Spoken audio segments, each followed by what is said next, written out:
Hello, participants and attendees of the Conference on College Composition and Communications. My name is Coleman Riggins, a sophomore English education major at the University of Nebraska at Kearney. I am proud to present to you today my research that I've been working on with my mentor, Dr. Amanda Sladek, on gender bias in English academic writing. This particular research is an independent study designed by both Dr. Sladek and I, and this is our first official semester working on it, though we started ideating and actually beginning research last November. Regardless, this is still a fairly new study, and so we've only researched 2 journals on the subject so far, and there are probably tons of ways that this research study could be improved for methodology and quality of the results. The goal of this research is to track the progression of nouns used to indicate a general identity rather than a specific one, and categorizing them into gendered and gender-neutral nouns. To do this research, we first downloaded the accepted articles and review essays from 2 specific journals, College Composition and Communication in the APA Style Guide, and Composition Studies in the MLA Style Guide.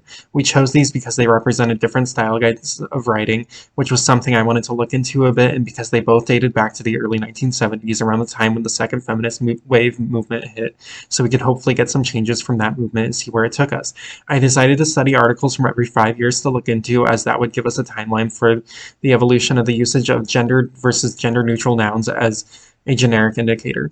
Even though composition studies didn't have any published articles until 1972, we still looked at college composition and communications articles dating back to 1970 just to see what the results were for that and if they made a difference.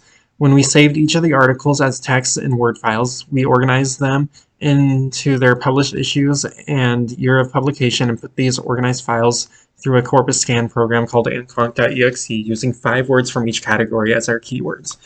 Corpus scanning is just a way of conducting research by combining files and scanning for specific words or phrases, then getting the context for each of the word uses.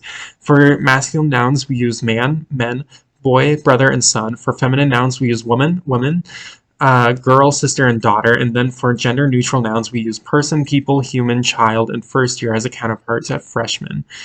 As well as this, we could put asterisks before and after each word in anconc.exe to take note of any compound words containing these keywords such as freshman or chairman so that we can take note of any shifts in that use of language as well. I went through and checked each word individually in the context it was used to ensure that it wasn't referring to any specific entity or organizational title like Freshman English News, and I tallied all of the generic nouns. Calculations were done by me when I was finished with all the tallying of each journal. The results showed that both college composition and communication and composition studies gave the same general trend of having an incline in generic gender-neutral terms over time, while the generic masculine nouns decreased. The generic feminine nouns hovered at around 0 to 1%, so there wasn't much to notice with their change over time. It is important to note, however, that while both of these journals followed the same generic trend, they both are different in the ways that the results turn out. While the results of college composition and communication were fairly steady all the way through, as they went from around a 50 to 50 gender-neutral to masculine noun use to a 95 to 5 ratio, composition studies results were more sporadic, especially in the early years that we studied. This is probably due to composition studies having less markdown generic nouns overall, and thus a smaller sample size to work from, which may have skewed the results. However, composition studies did show a much higher usage of generic masculine nouns, especially from freshmen as compared to college composition and communication. 1995 was the year that both composition studies and college composition and communication started to use the term first year as a gender-neutral substitute for freshman, but even so, composition studies had much more uses of freshman over first year after the year 2000 as compared to college composition and communication.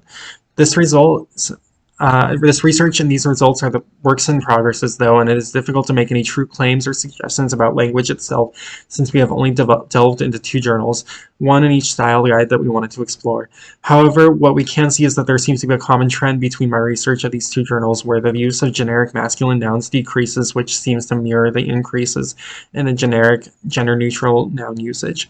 Although this is more prominent in college composition and communications, the basic trend is still the same between the 2 when looking at the big picture. We can also see major differences in specific areas of this research, notably how composition studies has much more sporadic data in the early years that we studied, whereas college composition and communication had a fairly steady flow throughout with few major shifts. With this data, I can continue forward looking for any specific trends that correspond with either of these journals and any differences that may have been in comparison. We can also use this data to help identify specific reasons that discrepancies may have occurred in this early data. Thank you all for looking into my research. I hope it was insightful.